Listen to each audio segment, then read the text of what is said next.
वीणा पुस्तक धारिणी सरस्वती जगदम्ब दया करो हे भगवती की जो नाही विलंब।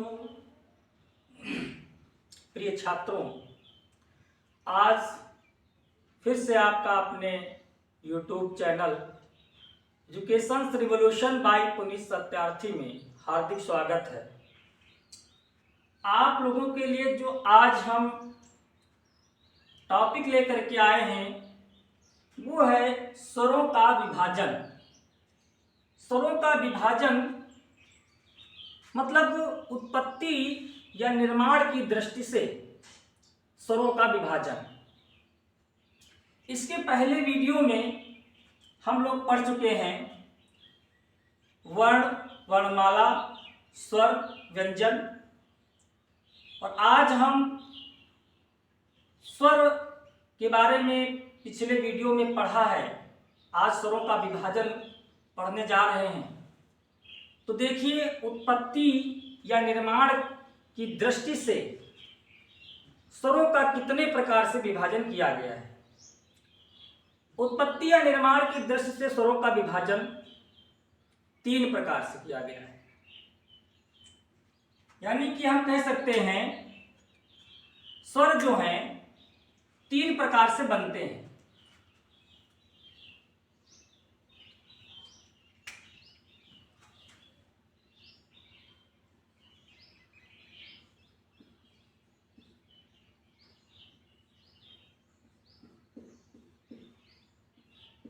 स्वर 3 प्रकार से बनते हैं,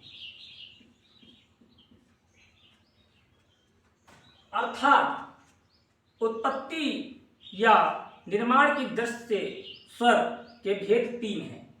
स्वर के कितने प्रकार हैं? 3 हैं। कितने विभाजन बताए गए हैं? 3। जिसमें से पहला हमारा क्या है?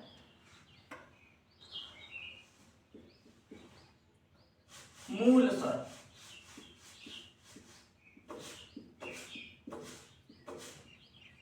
मूल स्वर क्या है इसके बारे में भी जान लेते हैं कि वे स्वर जो सबसे पहले बने और अन्य स्वरों के लिए आधार का कार्य करते हैं, उन्हें हम क्या कहते हैं? मूल स्वर कहते हैं। वे स्वर जो सबसे पहले बने, वे स्वर जो सबसे पहले बने और स्वरों के आधार का कार्य करते हैं। ठीक है, वे स्वर जो सबसे पहले बने और स्वरों के आधार का कार्य करते हैं। जैसे कि एग्जाम्पल के तौर पे हम समझ लें आ, ई, उ, री। आ, ई, उ, री, ये हमारे क्या हैं? ये हमारे हैं मूल स्वर। क्या है? मूल स्वर। ठीक है। अब देखिए, इन्हीं से अन्य स्वरों का निर्माण हुआ है। मूल का मतलब होता है क्या? जड़। जड़ यानी कि अन्य स्वरों की क्या है? ये जड़ है। जैसे कि संस्कृत में 9 स्वर माने जाते हैं, लेकिन मूल स्वर कितने हैं? 5 हैं। इसी प्रकार उत्पत्ति या निर्माण की दृष्टि से मूल स्वर हिंदी में जो है 4 हैं। ठीक है। जैसे कि अब दूसरा क्या है? दीर्घ स्वर। दीर्घ स्वर। दीर्घ स्वर एक ही मूल स्वर को दो बार जोड़ने पर जो उनका रूप बनता है उन्हें क्या कहते हैं? दीर्घ स्वर। यानी अगर हम इनमें से एक ही मूल को दो बार जोड़ दें तो क्या बन जाएगा? दीर्घ स्वर। यानी कि एक मूल स्वर को, एक ही मूल स्वर को, एक ही मूल स्वर को दो बार जोड़ने पर जो रूप बनता है दीर्घ स्वर कहते हैं। एक ही मूल स्वर को दो बार जोड़ने पर जो रूप बनता है दीर्घ स्वर कहते हैं। यानी कि मूल स्वर क्या है? अ, इ, उ, री। अगर इन्हीं स्वरों को हम दो बार जोड़ दें, एक स्वर इसमें से लें और दो बार उसको जोड़ दें तो संयुक्त स्वर का निर्माण हो जाता है, सॉरी दीर्घ स्वर का निर्माण हो जाता है। जैसे कि इसमें से देखो, मूल स्वर को हमने दो बार ले लिया, उदाहरण के तौर पर देख लें, ये हमने मूल स्वर उठा लिया। क्या कह रहा है कि एक ही मूल स्वर को दो बार जोड़ने पर, जोड़ का चिन्ह लगा दिया, फिर से यही स्वर लिख लिया, तो अब क्या बनेगा? इसका दीर्घ रूप बनेगा अ प्लस आ। अब ये दीर्घ स्वर हो गया। क्या हो गया? दीर्घ स्वर हो गया। और देखिए ई को हम लेते हैं, ई प्लस ई, दीर्घ रूप क्या बन जाएगा? ई। इसी तरीके से उ को देखते हैं।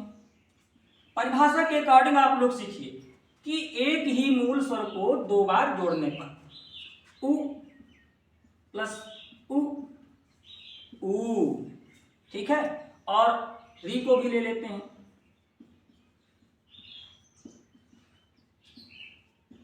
यानी कि दीर्घ री, री प्लस री दीर्घ री बनता है। तो ये हमारे क्या हो गए? ये हमारे हो गए दीर्घ स्वर। अब आता है हमारा क्या? संयुक्त स्वर। देखिए संयुक्त स्वर,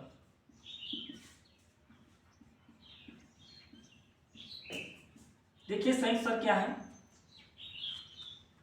संयुक्त का मतलब होता है क्या? जुड़ा हुआ। देखिए संयुक्त का मतलब है क्या? जुड़ा हुआ। क्या हुआ? जुड़ा हुआ।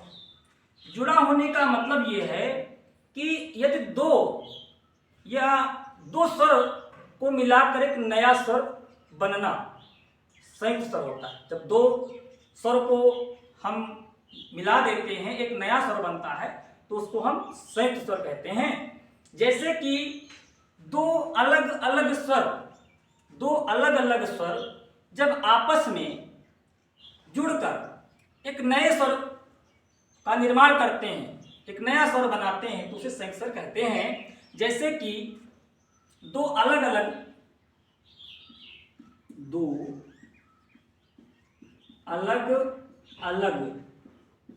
दो अलग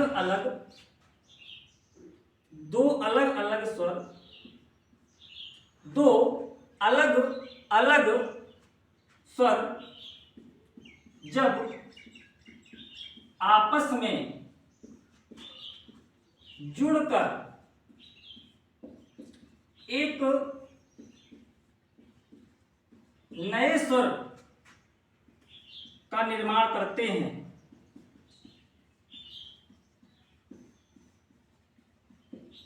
या फिर निर्माण करते हैं, संयुक्त स्वर कहते हैं। क्या कहते हैं? संयुक्त स्वर।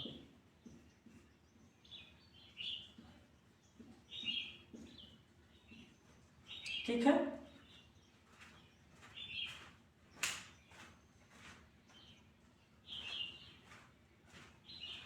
दो अलग अलग स्वर जब आपस में जुड़ करके एक नए स्वर का निर्माण करते हैं या एक नया स्वर बनता है तो उसे हम संयुक्त स्वर कहते हैं। जैसे कि अगर हम इस प्रकार से देखें, उदाहरण के तौर पर अ प्लस आ प्लस ई प्लस ई क्या बनेगा?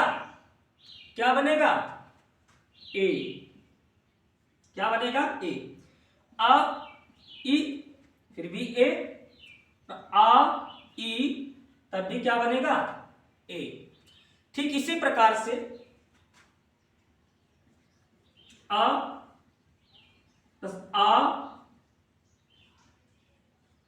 प्लस ए प्लस आए क्या बनेगा बच्चों? आए। क्या बनेगा? आए। तो देखिए जब आपस में अलग अलग स्वर जब मिलते हैं, आ प्लस ई आए, आ प्लस ई है, तो एक नए स्वर का निर्माण हो रहा है, तो इसे क्या कहेंगे? संयुक्त स्वर। आ प्लस आ उ प्लस उ, जैसे कि आ प्लस आ उ प्लस उ क्या बनेगा? ओ। क्या बनेगा? ओ। और इसी तरीके से इसी तरह